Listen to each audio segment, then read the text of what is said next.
Instagramin e Gjestit më sakt e ka kapur kriza sepse Gjesti ashtu si një javë më parë, ku nga 610.000 shkoi në 608.000, edhe këtë javë Gjesti ka humbur 2.000 ndjekës. Nga 608.000 ndjekës që numëron të një javë më parë, Gjesti këtë javë është në shifrat 606.000, pra praktikisht ka humbur 2.000 ndjekës dhe nuk e kuptojmë në fakt nga po vjen kjo zbritje ndjekësish tek Instagrami i Gjestit. Gjithsesi, na vjen keq Gjesti. Fundin e 4 ndodhet Rozana Radi. Ashtu si një javë më parë, Rozana Radi ishte në shifrat 473.000 dhe po këtë javë është po në të njëjtat shifra.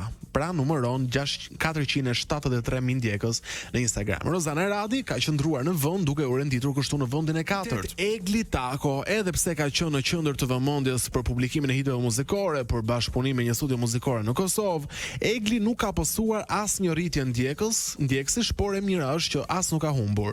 Një javë më parë ajo ishte në shifra 368.000 ndjekës dhe po këtë javë është në të njëjta shifra, pra Egli Tako gjithashtu ka qëndruar në vend duke u renditur në vendin e 3.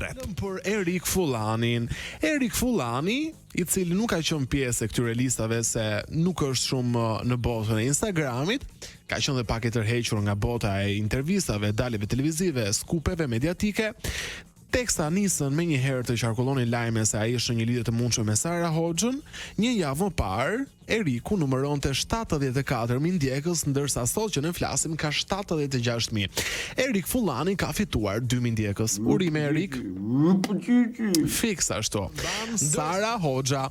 Një javë më parë, Sara ishte në shifrat 585.000, ndërsa këtë javë është në shifrat 589.000. Sara Hoxha ka fituar plot 4.000 ndjekës. Me sa duket, lajme që kanë qarkulluar